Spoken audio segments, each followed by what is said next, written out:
Ini seperti sama yang Anda katakan tadi begitu ya, seiring perkembangannya zaman, kebutuhan manusia pun juga semakin beragam jenis ya. Ada yang bisa didapatkan dengan harga yang relatif murah, tapi ada juga yang begitu mahal begitu ya. Meskipun demikian, berbagai usaha juga akan dilakukan demi mendapatkan barang yang diinginkan, apalagi untuk self reward. Jadi apa salahnya? Tapi ada nih, salah satu cara yang paling populer adalah dengan mengambil sistem cicil atau kredit. Dengan sistem ini seseorang pasti bisa mendapatkan barang yang dibutuhkan dan membayarnya secara berkala. Tentu saja ada bunga yang harus dibayarkan serta tanggal jatuh tempo yang ditentukan. Tapi ada juga nih yang sebenarnya nggak mau atau takut-takut begitu ya mencoba produk finansial yang satu ini begitu ya, nyicil artinya. Nah ini kalau kita lihat lebih baik menabung terlebih dahulu agar bisa membeli barang yang diinginkan secara kontan atau cash biar tidurnya nyenyak. Nah cara ini juga dirasa lebih efisien karena nggak perlu lagi nih mikirin beban berat angsuran yang harus dibayarkan. Tapi tenang, kedua cara tadi tidaklah salah maupun benar. Masing-masing pasti ada keuntungannya dan juga ada kelebihannya. Dan kalau kita lihat ini tentu juga patut dipertimbangkan. Selengkapnya kita lihat dalam cicil versus nabung beli barang impian. Mana yang lebih untung? Kita lihat slide berikutnya. Ya ini kalau kita lihat yang pertama nggak perlu lagi mengikuti proses ya. Ini kalau untung rugi mencicil. Menabung membutuhkan proses yang bisa dibilang tidak instan, apalagi untuk jumlah uang yang lumayan besar. Jadi mencicil ini memungkinkan kita untuk bebas dari proses tersebut. Jadi barang yang diinginkan bisa didapatkan dalam waktu singkat. Kita nggak perlu lagi khawatir barang akan sold out, harganya juga semakin mahal dan lain sebagainya. Ditambah dengan adanya fasilitas cicilan 0%, maka mencicil terkadang menjadi pilihan yang sangat tepat atau menarik untuk kita sewaktu untuk membeli barang. Selagi limit kartu kredit cukup, kita bebas melakukan transaksi. Lalu berikutnya yang kedua, cicilan meringankan pengeluaran. Ya, sekilas mencicil memang mengurangi jumlah pengeluaran. Kita yang tadinya harus bayar 5 juta rupiah misalkan untuk barang tersebut, sekarang tinggal bayar 800.000 aja untuk membawa barangnya pulang ke rumah. Kita juga bisa langsung pakai barangnya meskipun cicilannya belum lunas. Kan nggak ada yang tahu juga. Boleh mencicil tapi lagi-lagi sebaiknya sesuaikan dengan kemampuan finansial Anda.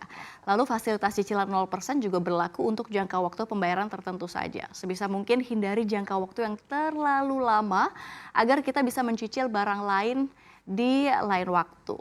Dan kalau kita lihat berikutnya, ini ada kita lihat harga barangnya ini menjadi sedikit lebih mahal tentunya ya. Jadi jika cicilan kita dikenakan bunga, total harga yang dibayarkan tentu akan lebih mahal dibandingkan harga aslinya. Jika harga barang aslinya 5 juta rupiah, kemungkinan total harga barang yang dibayar menjadi bisa lebih dari 5 juta rupiah, katakan 5,1 juta rupiah dalam kurun waktu 6 bulan. Jadi ada selisih 100.000 dan selisih ini akan semakin besar jika kalian ya, kalau jangka panjang pelunasannya itu semakin lama. Jadi kita juga perlu waspada nih terhadap denda keterlambatan yang akan ditagihkan pihak bank apabila membayarkan melewati batas jatuh tempo. Jadi pastikan bayarnya sesuai atau sebelum jatuh tempo sehingga transaksi kita tidak semakin membengkak. Lalu berikutnya yang keempat, resiko utang menumpuk. Jadi cicilan kartu kredit yang tidak dibayar pada bulan ini akan digabungkan pada pembayaran bulan berikutnya. Sehingga bunga cicilan yang kita bayar lebih besar daripada seharusnya. Jika kita nggak mampu bayar lagi, maka bunganya ini akan bertambah berkali-kali lipat sampai utang makin menumpuk. Ini penting untuk review kondisi finansial terlebih dahulu sebelum mencicil barang berapapun harganya.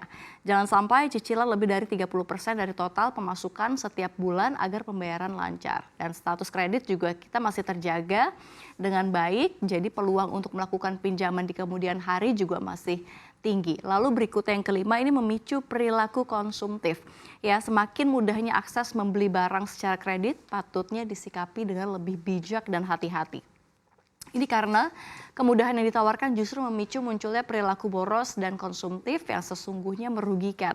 Karena tergoda dengan promo tertentu, kamu justru mencicil barang yang sebenarnya nggak perlu-perlu banget atau tidak dibutuhkan.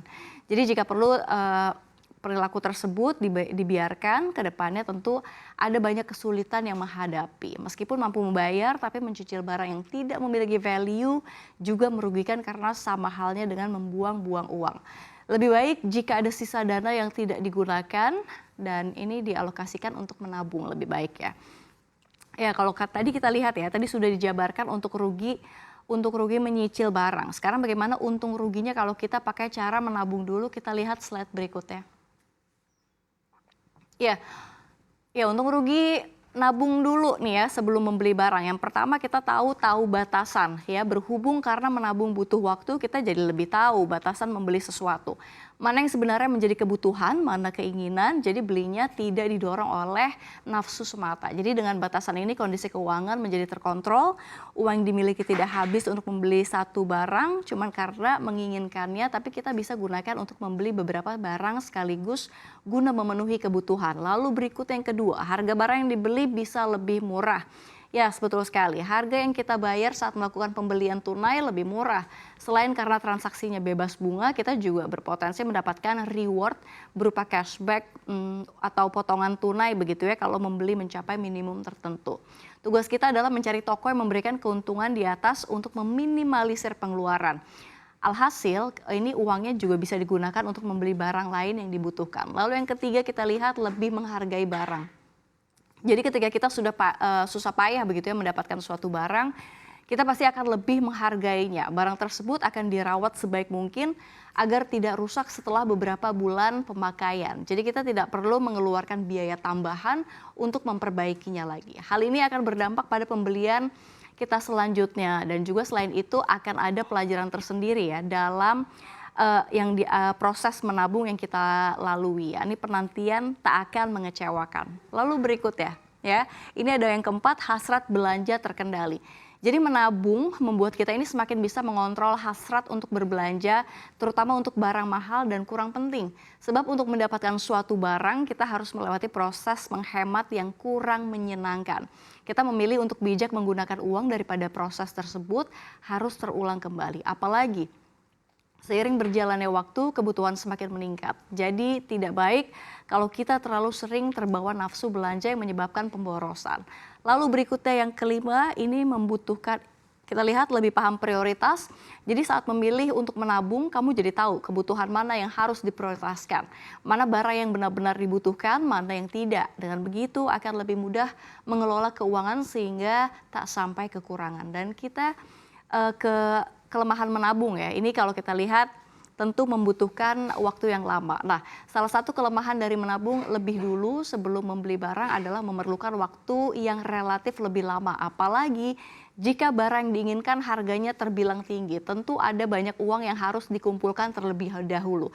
Jadi harus lebih bersabar, belum lagi pada produk-produk tertentu, ini lama waktunya menabung bisa membuat si barang itu udah ketinggalan zaman, jadi udah nggak hits lagi begitu ya, sehingga barang yang diinginkan kayak sudah barang lama atau tidak, bahkan tidak dibutuhkan lagi. Jadi Sobat Cuan pilih mana nih, mencicil atau menabung dulu? Anda harus pastikan betul dengan cermat kondisi finansial Anda. Kita lihat slide berikutnya. Ya ini kalau kita lihat keputusan mencicil atau menabung dulu ya. Jadi jika Anda memilih mencicil, pastikan untuk memilih barang yang benar-benar dibutuhkan dan tak bisa dibeli secara kontan. Jadi hindari untuk mengkredit barang-barang yang sifatnya hiburan semata karena akan percuma dan memberatkan. Lalu pastikan juga bunga cicilan yang dibanderol tidak terlalu besar dan masih bisa terpenuhi. Jangan ambil kredit jika nilai angsurannya melebihi 30% dari pendapatan. Jangan lupa juga untuk memenuhi komitmen melunasi angsuran sebelum jatuh tempo agar skor kredit tetap aman dan tak terlibat masalah lain yang merugikan. Sementara jika kamu lebih memilih untuk menabung, ini kalau kita lihat sebelum membeli barang pastikan untuk konsisten menabung agar target yang diinginkan bisa tercapai. Jika memungkinkan, kurangi pos pengeluaran yang sifatnya gak penting-penting amat dan alihkan dananya untuk menambah tabungan. Dengan begitu, ini kalau kita lihat, barang yang diinginkan bisa segera terbeli dan kamu nggak akan ketinggalan zaman. Akhirnya masih bisa beli barang yang kamu inginkan dengan masih hits begitu ya, tadi seperti yang saya katakan. Ya, jadi pada intinya pakai kartu kredit atau menabung dulu, pilihannya ada di tangan Anda, apapun keputusan yang diambil nanti yang pasti jangan sampai mengganggu keuangan Anda di kemudian hari. Karena ingat, bukan hanya kebutuhan hari ini aja yang perlu dipikirkan dan dipersiapkan, tapi juga untuk masa yang akan datang.